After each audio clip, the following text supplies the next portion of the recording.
that people don't tell you about. I was really happy because I was gonna spell out DES, but I found out that everyone knows about DES right now. Because a few years ago, if you went to a conference and you talk about DES, and people were like, didn't know what you're talking about. But it's the dark energy survey. Okay, so this work I've been involved in most of it to some part, but really the people who have been pushing for it is Keith Stackpole and Julika Wagner at Fermilab at the moment, and many more in the DES collaboration, of course. So to start with, just this background image that you get to see when you go observe for DES, which I have done many times. So it's really nice to see the Magellanic Clouds there, and this dome here is where the camera is.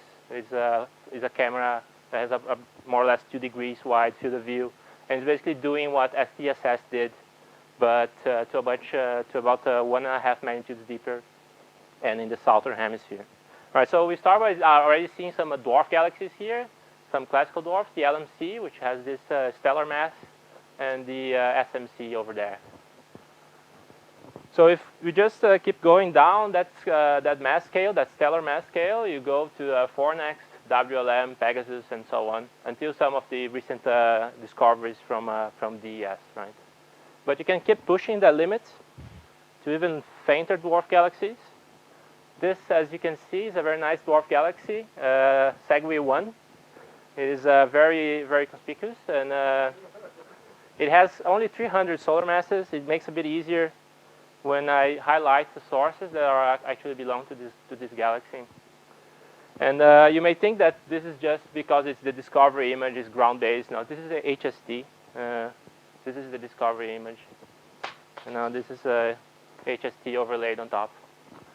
And you can see this is the discovery plot. So you basically see that in the color magnitude diagram you get something that resembles a main sequence, and then you call this a galaxy or not.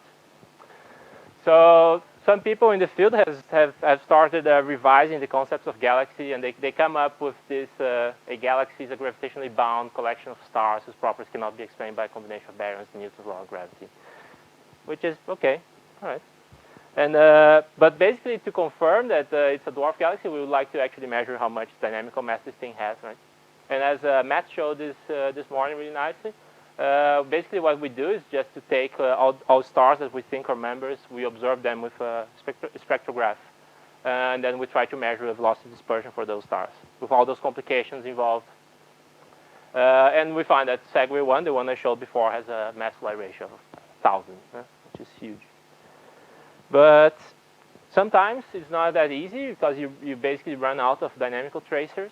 And what people have found that another very good indicator of being a galaxy, or let's just say having a high mass-to-light ratio, can also be seen in the metallicity spread of the stars in that object. Meaning that in this plot here, the dark points are what we call dwarf galaxies that have been confirmed via kinematics. Right, so direct measurements of velocity dispersion, while the red points here are globular clusters. So we see that globular clusters are usually, at least these ones, they're much brighter, and they don't show a significant metallicity spread, except for the odd ones like omega Cen and M54, which could be also cores of dwarf galaxies. Yeah, of course. So this is actually a pretty good predictor for being a dark matter-dominated galaxy at the very faint end.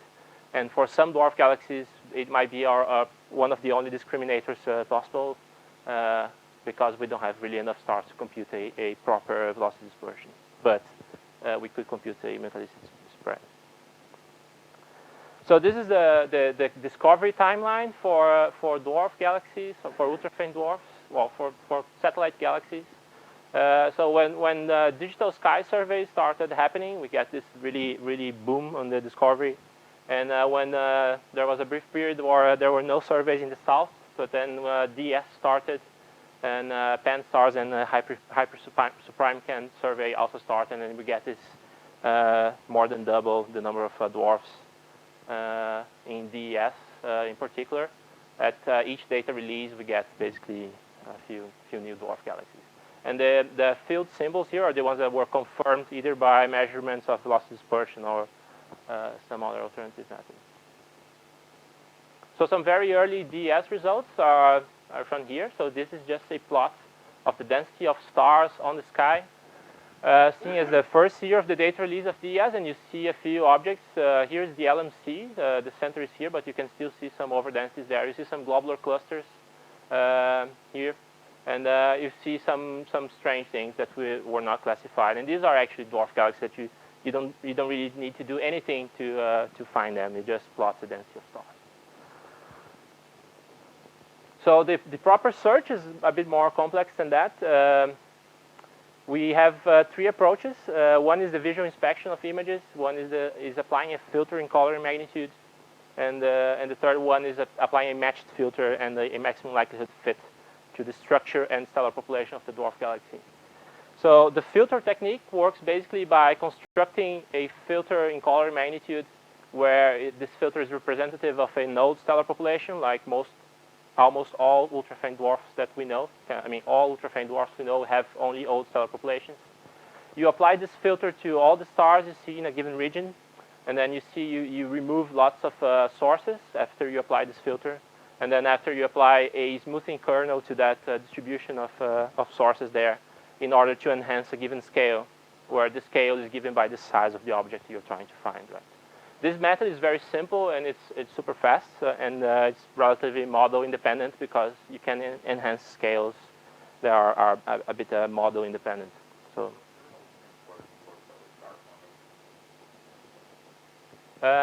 it would be the contribution of the young population of this dwarf galaxy would be very small, just because of the mass function at the upper end of the mass function. It will be very diluted in the blue end. So my guess is no. Yeah.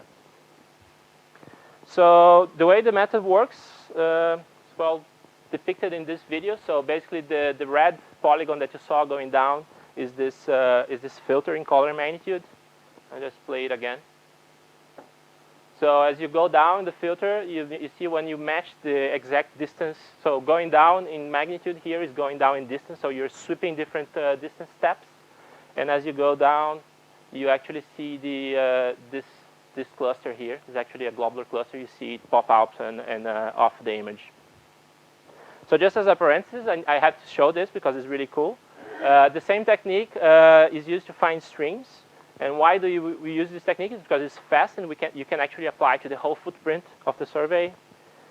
And when you do that, so if you're basically sweeping down, I don't know why it's looking like that, right? You just sweep down in distance, and this is the whole sky plot, and you see streams popping on and off on this plot, right? And here is just the name of the streams.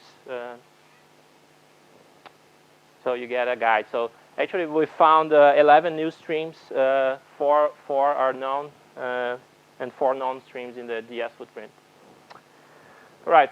So the other technique we use to find these objects is a bit more sophisticated. We actually borrow it from gamma ray people. So it uses an unbinned Poisson likelihood, where you actually basically build a likelihood in this form, where P is the membership probability, and U is the probability distribution function of your satellite, and U has two parts. Is basically a spatial component and a spectral component, where the spatial component is, let's say, a Plummer profile or something that has it's centrally peaked, and the spectral component is something given by a stellar evolution model, right? So this stellar evolution model is now weighted by the mass function, so that you actually know how many stars you expect per bin of luminosity. Now you just try to fit this model to a given region of the sky and see what's the maximum likelihood you find for a given combination of parameters. And then you can show, for instance, if you sweep on the distance to the object that you're trying to find, you see that you see a peak on the distribution of the membership probability at a given region of the sky when you are at a given distance bin. So this is sweeping through distance bins. You see that the object is more likely to be in that distance bin. This is for Segway 1. Right? And so this same method, you can just then refine your spatial model to something more realistic to present a dwarf galaxy and fit the structural parameters that the dwarf galaxy using this method. And then the third I mentioned is the visual inspection of images. Surveys have these features, like very bright stars that are in the way. So sometimes you get holes and false detections along these lines and faulty detector lines. Here's the line between two amplifiers. So you get some spurious detection in there. So now just go through some of the findings that are I think deserve some highlight. So the first dwarf found was reticulum 2, the one that I showed in the first plot, where we didn't need to apply any filters. But actually, when you do all this method and try to find membership probabilities, you can clearly see an overdensity of stars that is very hard to see in the on-sky image. But when you just overplot the membership probabilities, red being more probable, you clearly see there is a group of stars there. We also have some candidates that I would find hard to believe it's a dwarf galaxy. So Phoenix 2, here's the color magnitude diagram for the Phoenix 2 dwarf galaxy. There are 7 stars that have membership probabilities larger than 50%. We call that a galaxy. But this has had some confirmation done on the 6.5 meter telescope, Magellan. And you see if you observe deeper than DS, you see a clear main sequence there, and it's actually a dwarf galaxy. So it's a good thing that the method is actually very, very good in finding, good in finding this stuff. We also have tons of false positives, but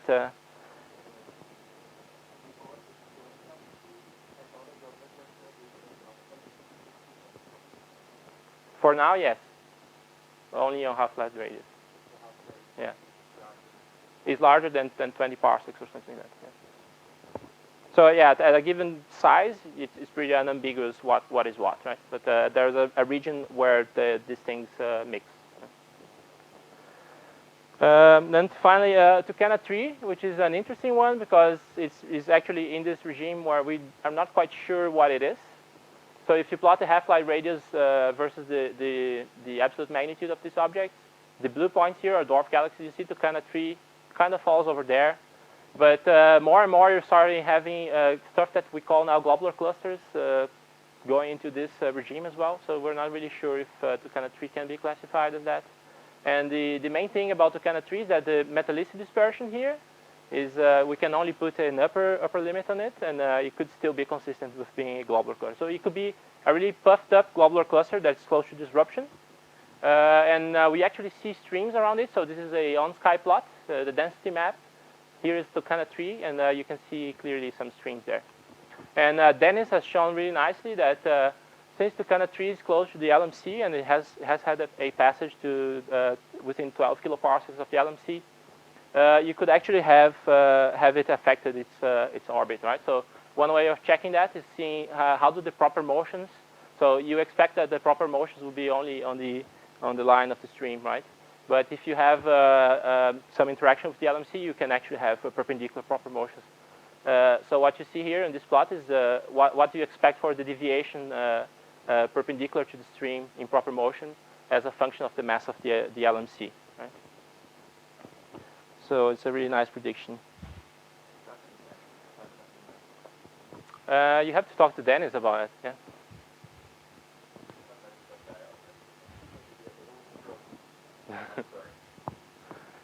So another nice case is Eridanus 2, which is a galaxy that you can actually see without any filters. And it has a globular cluster in the middle of it. You can see this little smudge here. This is the discovery image. This is the follow-up image with a 6.5 meter telescope. Yeah, it's really elongated. Reticulum, yeah. Yeah.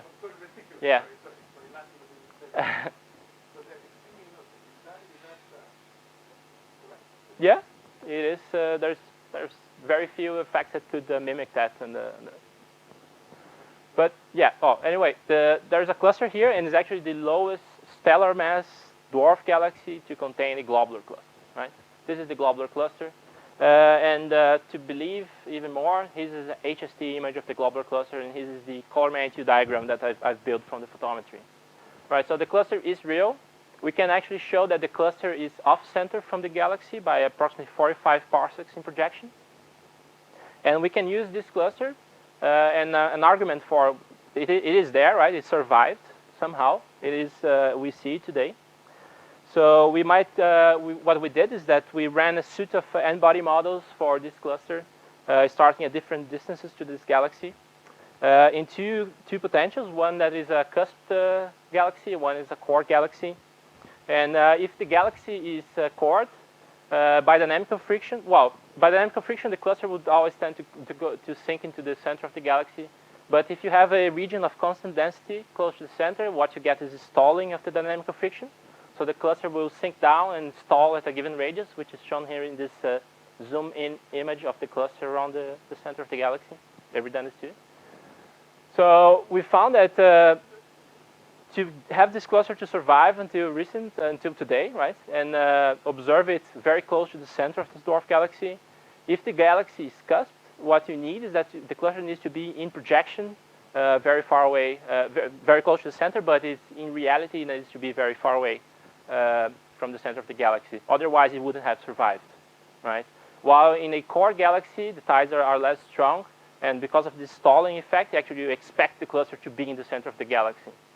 So we actually found that a core galaxy is favored. I mean, it's much easier to explain the existence of this cluster in this galaxy by a core galaxy profile.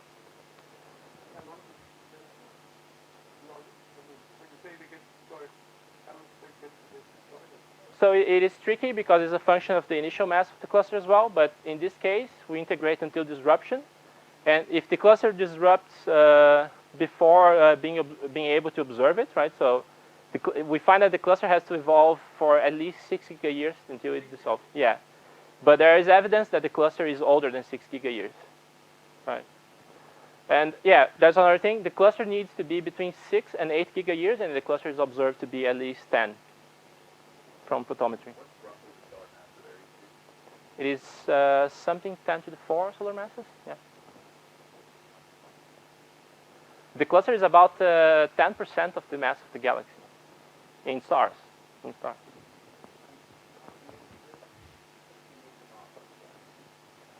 We just integrate the luminosity function down to whatever, to the bottom of the main sequence.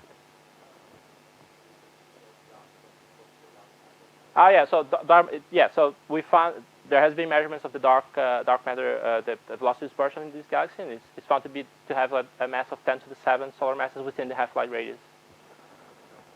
All right, so this is, I know, it's a cool, I think it's a nice result, and it really exploits the existence of this cluster in this galaxy to try to tell something about the profile of this dwarf.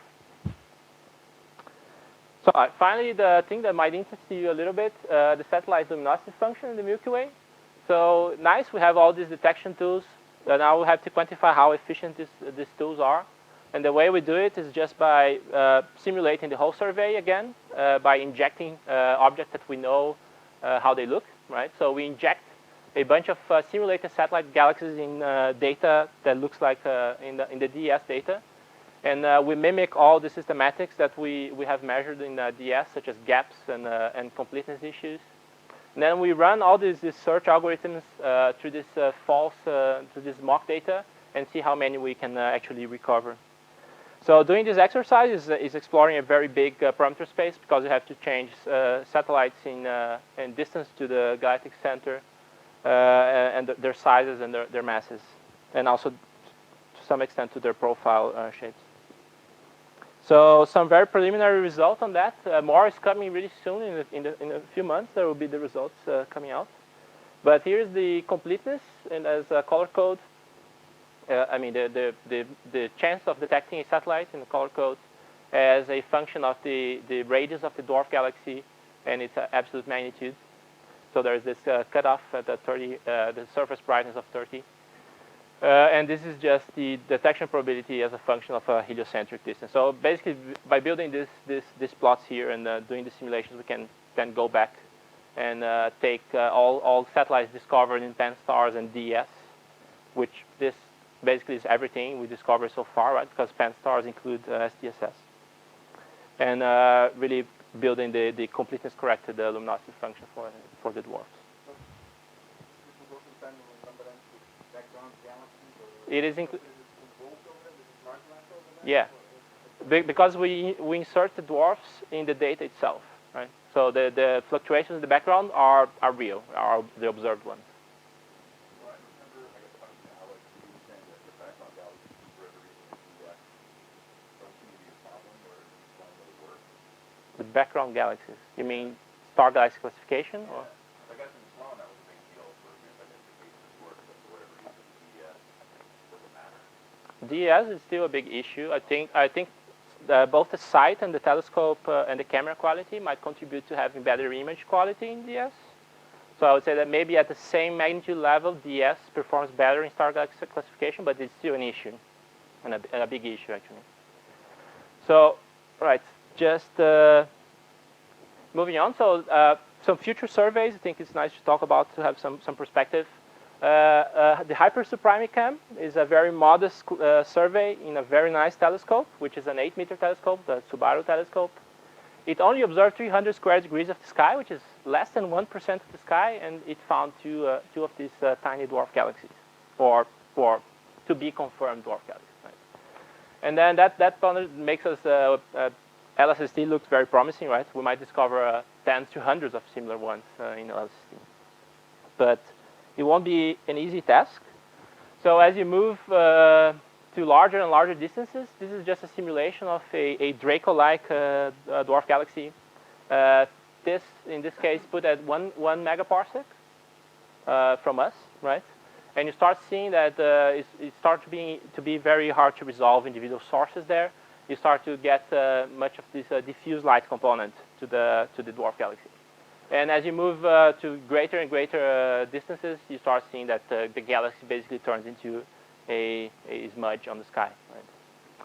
So techniques must improve and devise some way of actually finding these objects in large surveys. Right? This has been done in small field of views, but at survey scale, it might be an issue.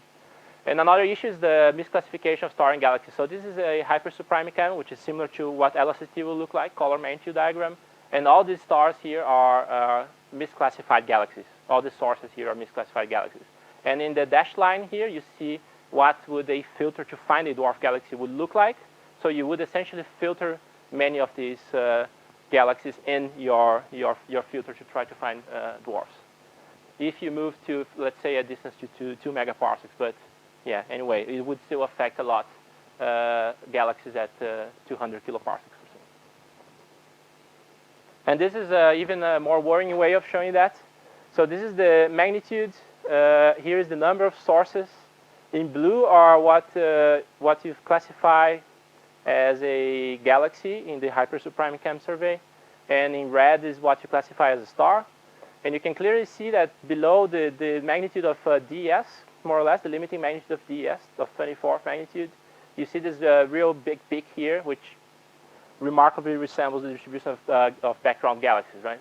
So these are misclassified galaxies that pop into your stellar sample. And there is a factor of 100 more background galaxies than stars. That's very worrying.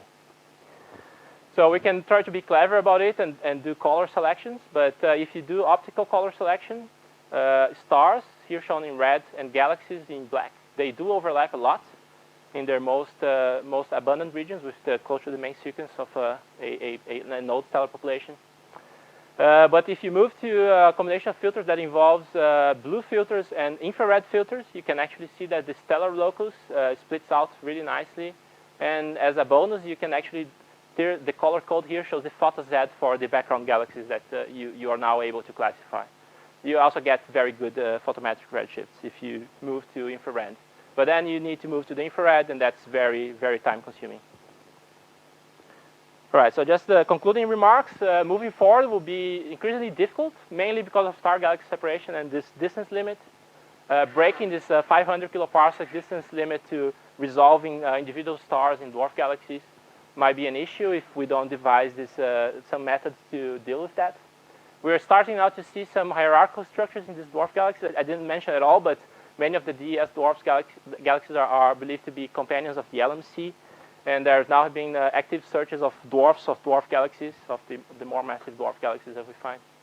And finally, just a question, like now with Gaia, what can the present-day orbit distribution of these objects can tell us about their formation and the accretion history of the Milky Way?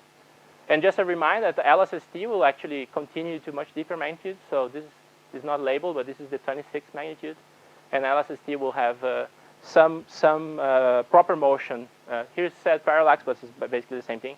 Parallax measurements for stars very faint. So the way to move forward in on-sky dynamics will be with LSST in the future. And just as a remark, LSST is happening. This is the building as it was last month. You see there it's starting to look like a telescope. And just leave you with this quote. At the depth of LSST, every pixel in the sky will have a galaxy in it. And we need to deal with background galaxies somehow. Thank you.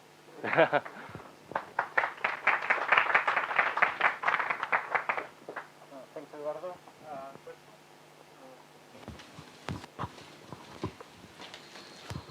For these star-galaxy separation, with infrared you can do better, but will LSST have infrared?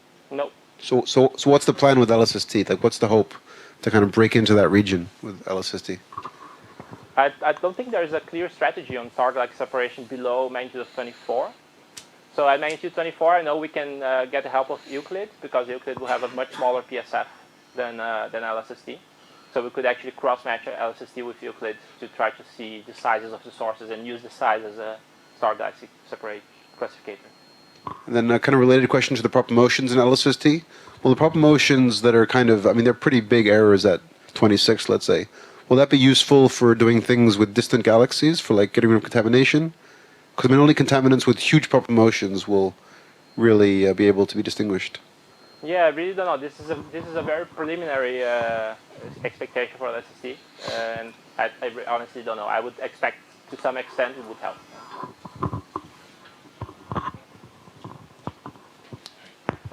Could you go back to your sensitivity plots and size and luminosity? Yeah. So I'm always struck by the fact that when you plot the galaxies on here, say in the left panel, they populate right up to that surface brightness limit. Yeah.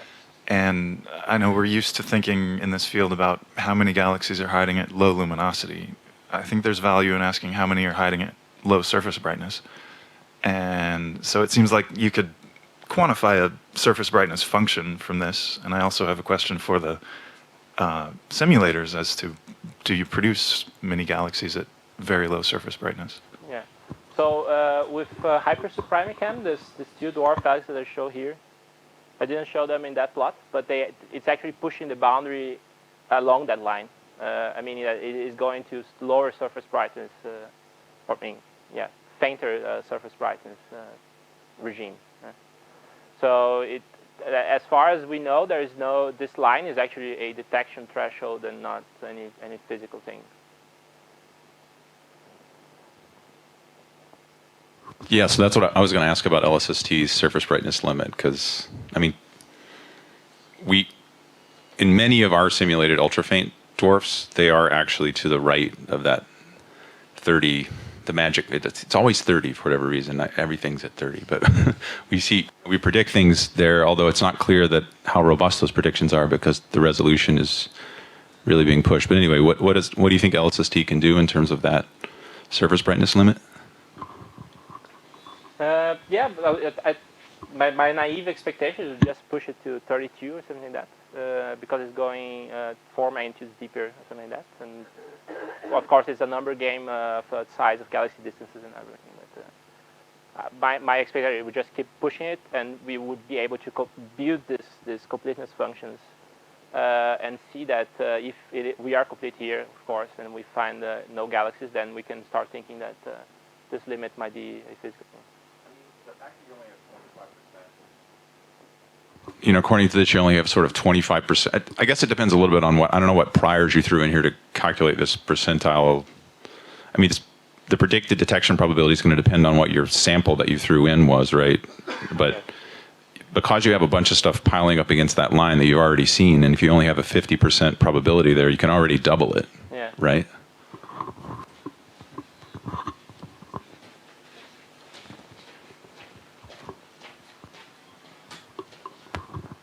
So just two questions. So how many bands LSST would be observing in? UGRIZ. Okay. So if we go back to your plot where you were showing that in infrared you can somehow differentiate between galaxies and stars, but not with optical.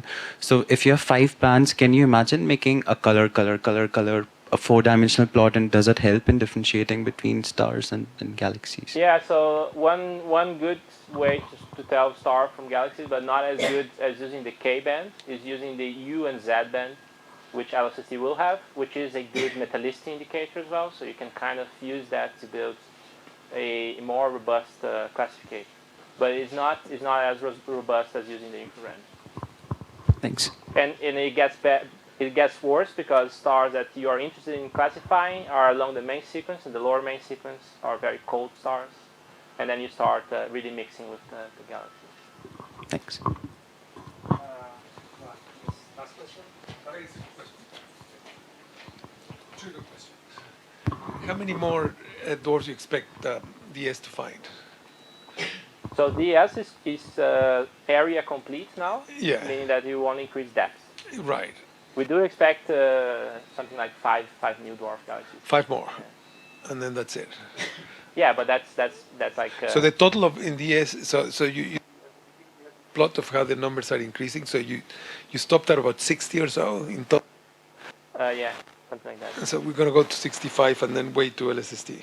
Yeah, but I mean, I'm also talking about surveys involving DECCAM, such as the MagLight survey that are imaging the other side of the LMC and SMC, and some other surveys that are pushing the footprint closer to the disk.